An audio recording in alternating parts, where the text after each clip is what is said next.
Former Trump aides and advisors are facing some new legal troubles as the Department of Justice investigation into January 6th, as well as Donald Trump's attempt to block the peaceful transition of power, here's up. So now the DOJ over the last week has issued about 40 grand jury subpoenas to aides and advisors of the former president. That's right. We got some subpoenas going on. Many subpoenas, tremendous subpoenas. Okay, so now one of them, obtained by the New York Times, requested information about any member of the Trump administration or legislative branch who helped plan or took part in the January 6th rally preceding the attack on the Capitol. Prosecutors had also asked for any information on those who tried to obstruct, influence, impede, or delay the certification of the 2020 Electoral College results. According to the New York Times, the escalation in the long-running probe has also seen the seizure of mobile phones belonging to two of Mr. Trump's longtime confidants, campaign strategist Mike Roman and Trump attorney and occasional podcast host Boris Epstein. Fun. It took the phone. Great.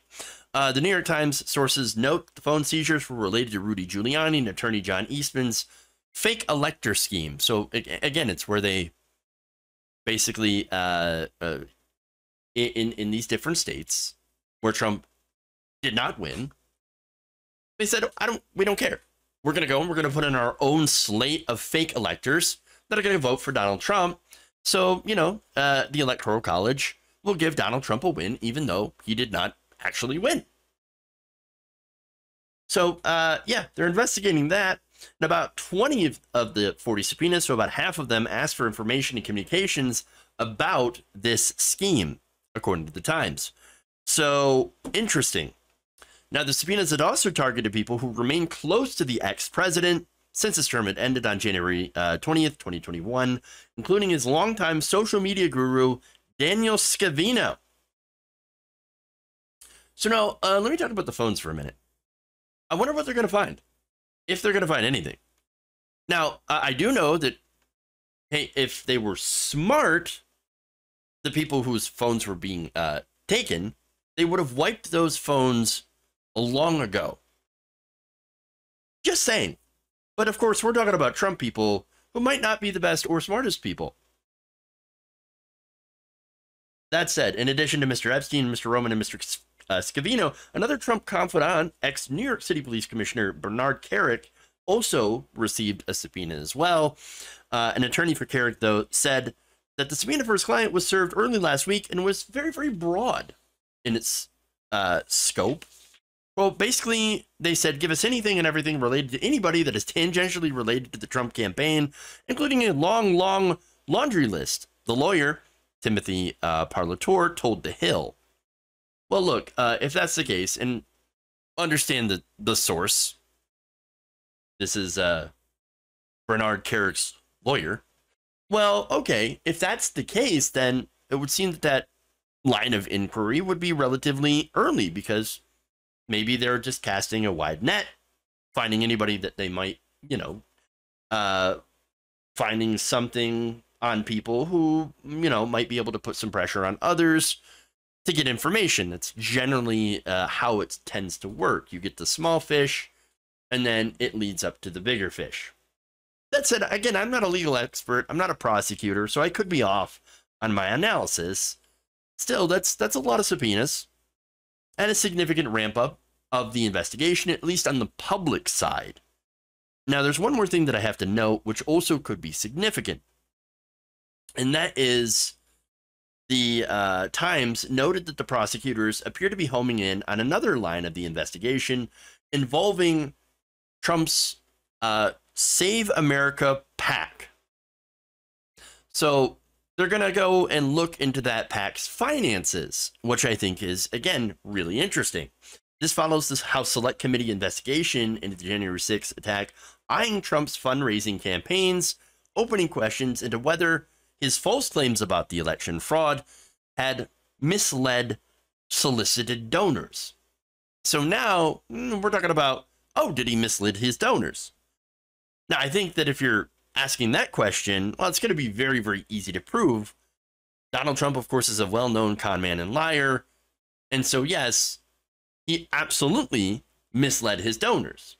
Now, of course, that in itself, lying to people for money, not as it depends on the situation, but when it comes to, for example, giving to political campaigns, not necessarily illegal.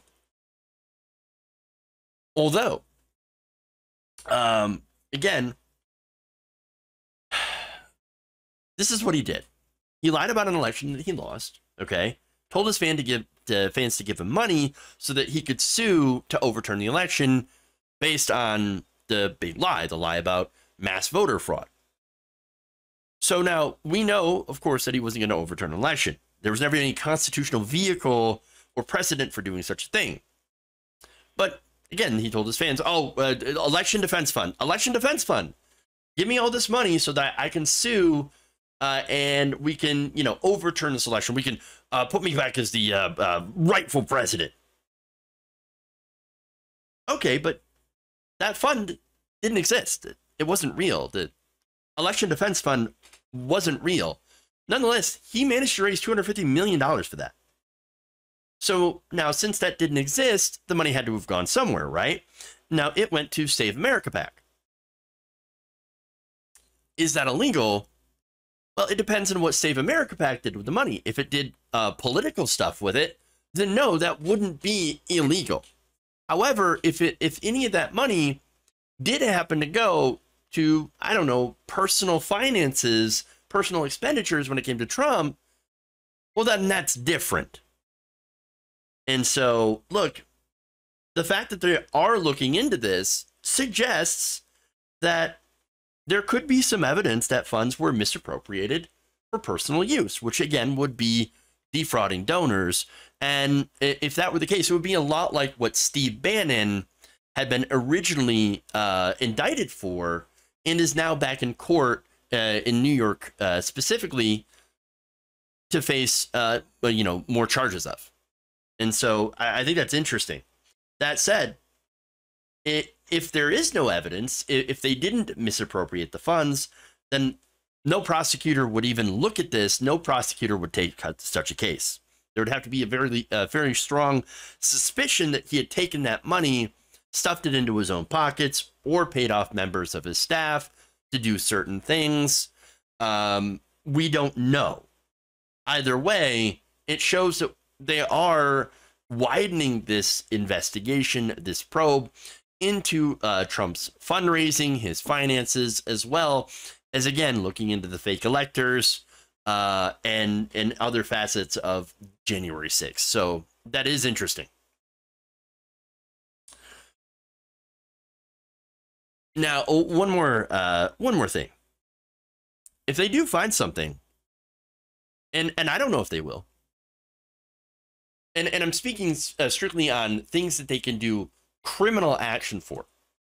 If they end up not going and doing these indictments and charges, then all of this, all the investigations would be for nothing. So I'm really hoping that if there is something criminal, and I don't want them going after Trump for things that are, not criminal, even though, again, we know he's a lifelong con man and grifter. But if he didn't do anything criminal, I don't want political investigations for the point of political investigations. And so I'm really hoping that if the DOJ does find something, they actually go after him for it and file criminal charges. Again, if they don't, this would be all for nothing.